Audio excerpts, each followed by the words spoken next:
In the early years of the 19th century, our country was growing at an unprecedented speed.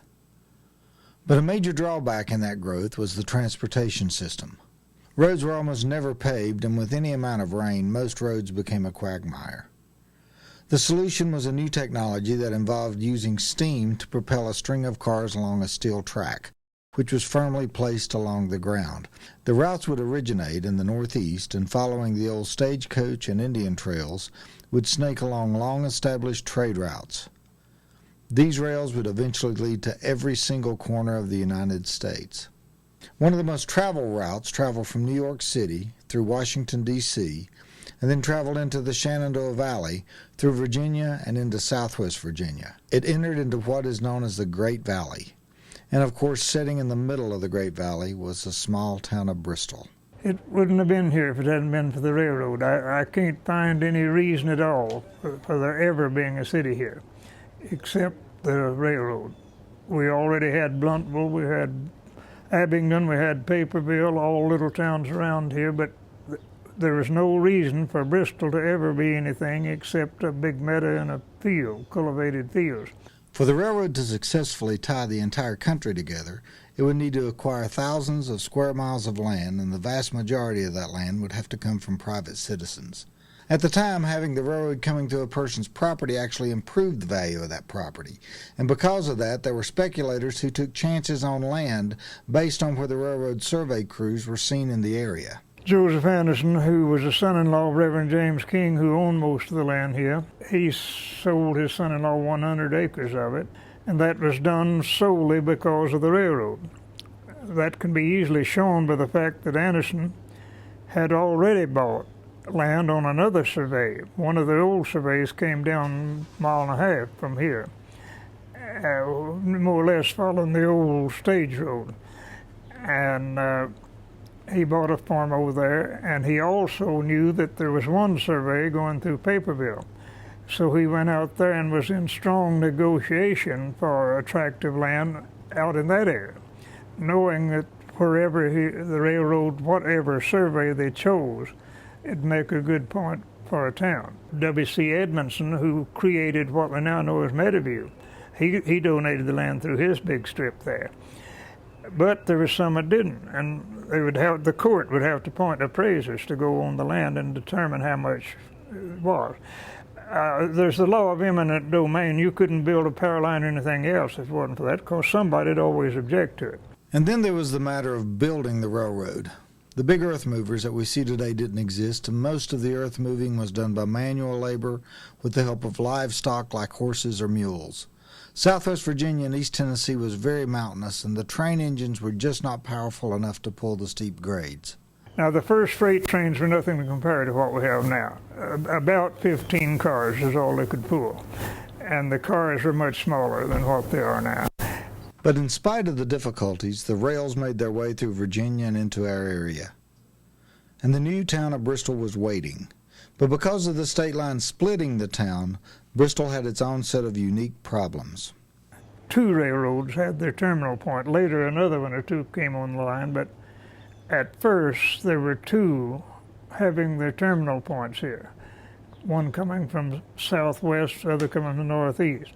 The survey was made certain along about 1848, sometime before the railroad arrived. After it was made certain, they actually chose a place for the railroads to meet, which happened to be right near the present depot over there. Reverend James King did get generous and donated the railroad a tract of land for a depot. And he did the same thing on the Tennessee side for a Tennessee depot. The rails did not reach here until 1856. Now, strangely, the survey of the actual track route was so certain that the Bristol Depot was built before there's any railroad tracks here. The first old original Bristol Depot was built beginning in 55 and finished in early 56, and no tracks had been laid at that time. And again, the Tennessee Depot was built before there was a rail in sight. They knew exactly where the survey was, and they went ahead and built a depot. I know it was in use by 1857, not as a depot, but by the community for meeting places. They even had dances in it and parties and all things like that. But the tracks of the East Tennessee and Virginia did not reach here until 1858. And there was one aspect of traveling through Bristol that could not easily be forgotten. The Virginia and Tennessee originated in Lynchburg, and their charter led to the state line, but only to the state line. They could not cross it. To be safe, they stopped within about 5 feet before they got there. When the East Tennessee and Virginia Railroad came, they also played it safe and stopped about 5 feet. That made about a 10-foot gap between the rails. Consequently, everything, people on down to freight, livestock, chickens, whatever, had to be unloaded and taken across the state line and reloaded. That went on until about 1878 or 9. When we come back, we will look into the Civil War years in Bristol and how so many of our permanent residents made their last trip on the rails that lead to Bristol.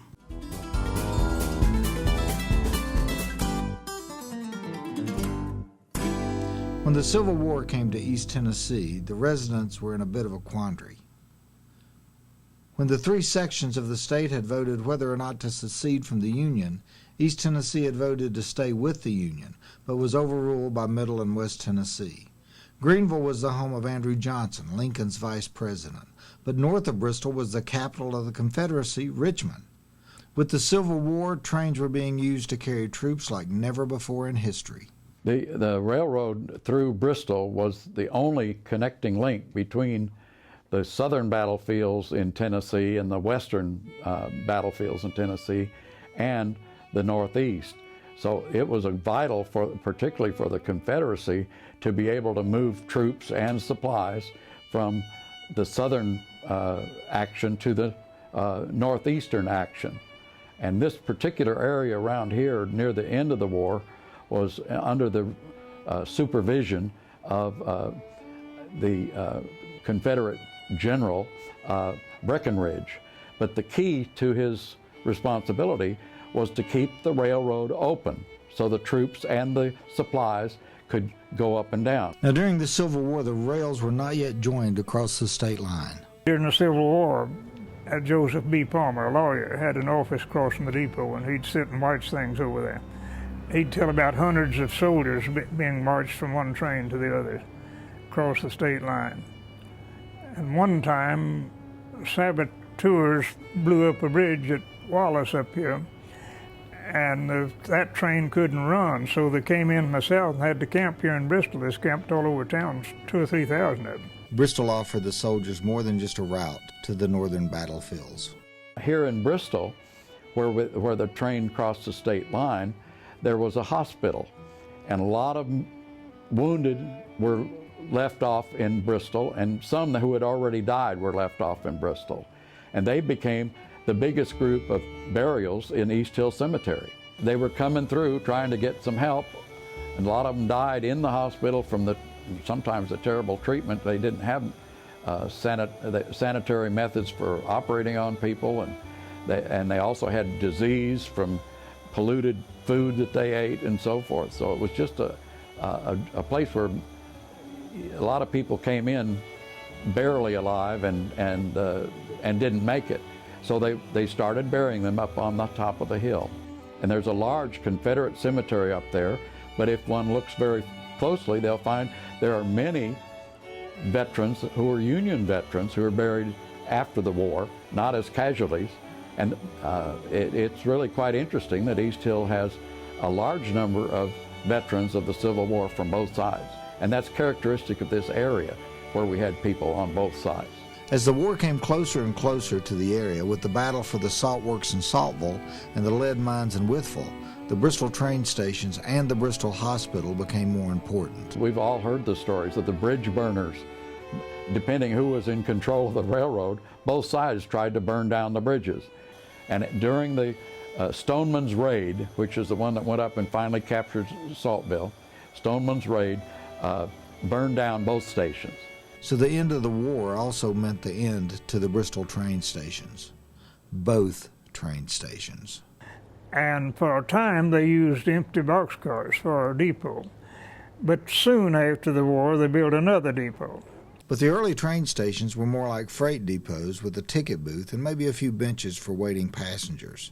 By the time our second train station was built, the gap between the southern rails and the northern rails at State Street had been closed, so the one depot on the Virginia side was deemed all that was needed. That one was about sufficient.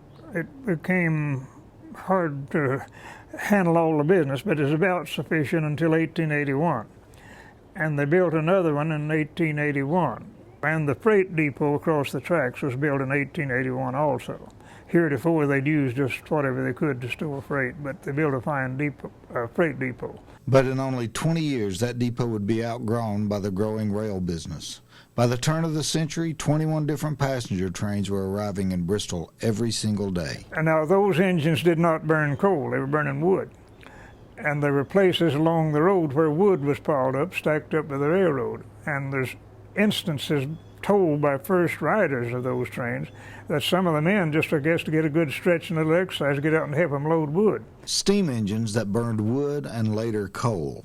These massive machines belched out huge columns of thick black smoke, but that didn't stop the most affluent in Bristol from building their impressive homes along the streets on both the Tennessee and Virginia side of town that faced the rails. From the very beginning of the laying out of the town, people began to build on 3rd Street. Some of the first houses in Bristol, not the first, but some of the first, were built on 3rd Street by the more prominent settlers that came in here, wealthy people, what they call wealthy people. 3rd Street. I grew up on 5th Street and I had never heard of 3rd Street or 2nd Street, but we've all driven past these streets all of our lives. What was once very prestigious addresses are now just a few businesses and overgrown lots. There was a line of houses along there looking toward the railroad that is facing the railroad. On the Virginia side, Washington Street became the elite. In those days, it's different as now. They wanted to be on the railroad. It was kind of a status symbol to build a house facing the railroad. When we come back, we will look into the building of our present depot and we'll see exactly what happened to passenger service to Bristol. Stay with us for more of the rails that lead to Bristol.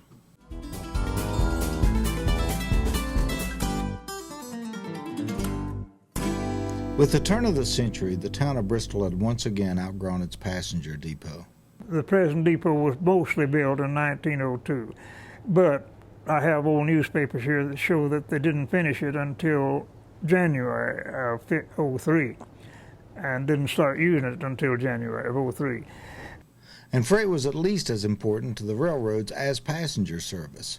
Bristol had a very nice freight depot, which had been built at the same time as the passenger depot, but it had been built with a large amount of growth in mind. The passenger depot was becoming a big problem, and in 1902, the depot that stands today was built. And that building would get more than its share of Bristol history. Being the town's hub of activity during both World Wars, along with being a major hub, saw the depot and freight depot being a couple of the most important buildings in Bristol. The coming of the automobile age hurt the passenger service very much. And of course, by 1920, they were down quite a bit, but it stayed pretty flourishing up until, well, World War II brought on a lot more business. Those were days when you might ride from here to California standing up in the aisles.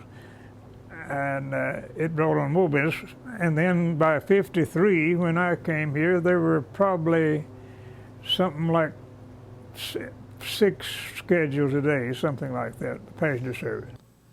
The single rail that went through Bristol saw about as much activity as any rail in the nation, but that single rail was always a problem when scheduling passenger service. The trains were seldom on time, and the advent of the automobiles and the improvement to our country's roads, rail service began to dwindle. But the railroad wasn't through by any means. The railroads would assemble different trains that connected the nation. One of the most famous trains to travel through Bristol was called the Tennessean. The Tennessean was a named passenger train jointly operated by the Norfolk and Western Railway and the Southern Railway. Inaugurated on May 17, 1941, its route ran from Washington, D.C. to Lynchburg, Virginia on the Southern, then on to Bristol, Tennessee on the Norfolk and Western, back on the Southern rails, terminating at Memphis Union Station. That was one of the cracked streamliners that came through here, was called the Tennessean. and it was that silver colored, those coaches that you see with silver coloring on them. That was the Tennessean. One of the coaches is now here in town. That was the Bristol coach. They named them after cities along the route. The Bristol is parked over next to City Hall. A group of train enthusiasts from Johnson City area came up and helped to refurbish it. So it looks fairly respectable, but it's deteriorated over the years. It's kind of a sad thing. I wish it were over by the train station now, but it would take a lot of money to move it. It is our reminder of the Tennessean that went through here, because the Bristol car is parked over there by the Mayor Davis's little park. No foot traffic there anymore because of the volunteer parkway is just too dangerous. When they were running that, I well remember that was going when I came here. It was a fine train with several coaches long, 15 or 20 coaches probably. It was a nice long train. I rode it myself, got on here at about 20 minutes till 6 evening and rode it all night to Memphis one time. Of course, I always loved trains, and I'd go over and watch them come in when I had time. I was working on 4th and living on 4th. After work hours, I'd go over there and sit and watch them. Well, one of my favorites was 42. I couldn't get there in time for Tennessean usually because that's supper time then. But by the time 42 came, I could be over there, and I'd go oftentimes. And other people did. There was a lot of people that just come over there and watch the trains come in. And of course, the platform lights would come on, and they'd begin to roll those wagons out with baggage and mail and all that stuff. You'd know it wasn't far. Well, I got to noticing through the years the size of the train was going down. At one time it'd have 15 or 20 coaches on it, and they kept dropping off. And the last time I remember going, I'd been out of town for a while and came back, and they were down to just kind of a baggage coach, mail coach combined maybe, and one coach, just one passenger coach. And I knew then the end wasn't very far off.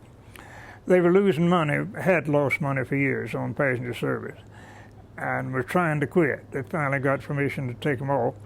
The last passenger train to enter Bristol, except these excursions that have come later, came in at 12:32, I believe, midnight, on May the 1st, 1971.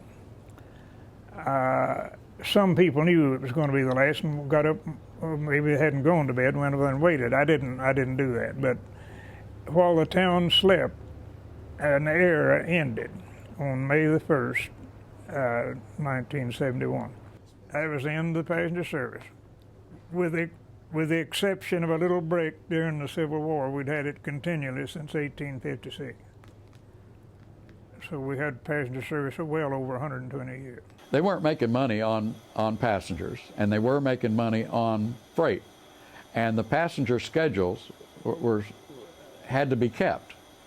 I mean, you could be an hour or two late, but you couldn't be a day or two late. Whereas freight, they don't even have a schedule for freight.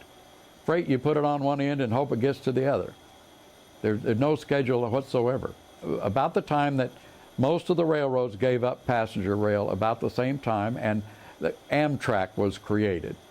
And Amtrak was supposed to give you the service, but to coordinate it and have it run on the lines of all the different railroads.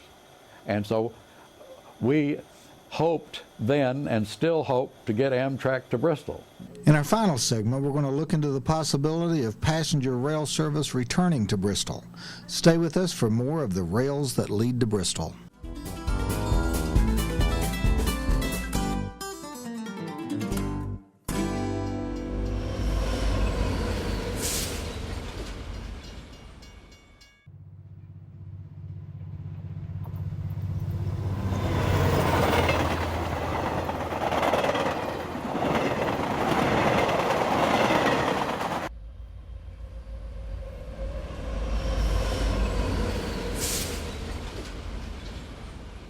So will we ever see a sleek new passenger train bringing visitors to Bristol again? Probably not anytime soon, but it's not for lack of trying. Senator Wampler, our local senator, worked very hard to get money appropriated for passenger rail in Tennessee, and the series of governors always used that money for something else, and we never got the passenger rail to Bristol. So what would that money be paying for? They would be paying the subsidy required to get Amtrak. It would have been Amtrak equipment, but Amtrak doesn't make any money anywhere. And it's my question, how much do they lose? But they can use gasoline tax money, they can use special appropriations, and there was I believe it was $10 million set aside for Amtrak for what we call the Trans-Dominion Express. The Trans-Dominion Express never got this side of Lynchburg, and it was supposed to go through Bristol. Now, Bristol is not a good end of the line, but if you go through Bristol and go on down to Chattanooga, and from Chattanooga to Atlanta, you then have some real transportation possible, including coming to the Bristol races and going to UT football games, going to the University of Virginia, and going to the Virginia Tech. We had a group that included the chambers of commerce up and down the proposed route, included the mayors up and down the proposed route, and it included the colleges up and down. You never saw such a group of endorsers. But it was not to be. And the efforts go back as far as the Atlanta Olympics in 1996. Well, it started with the Olympics. We wanted to connect the Olympics like Southern Pacific had done for Los Angeles. Mayor Jackson was enthusiastic about it. The railroads opposed it. And that's pretty much the story. Railroads make their money from freight. And here's where that single rail issue plays a part. With a single rail, in order for a passenger train to stay on schedule, slower, much longer freight trains would need to go into a siding in order to let the passenger trains pass. But with double rails, the freight train could keep moving while letting the passenger train go past. So without a reworking of the rails that lead to and from Bristol, we will be relegated to experiencing rail travel to excursion trains like this one. This excursion was supposed to have a vintage steam locomotive pulling the train, but coaxing a 100-year-old steam-powered locomotive back into use was just too much to ask, so the old cars were pulled by a modern diesel. Rail travel is still in use in many parts of the world, but the infrastructure of those areas is different from Bristol's rail system. For now, we can see the countryside from the comfort of our automobiles, but how many young people today will never see the inside of a passenger train? If you have children, drive the 2 hours to Lynchburg and then take the train to Washington. It will be a trip that they will remember for the rest of their lives.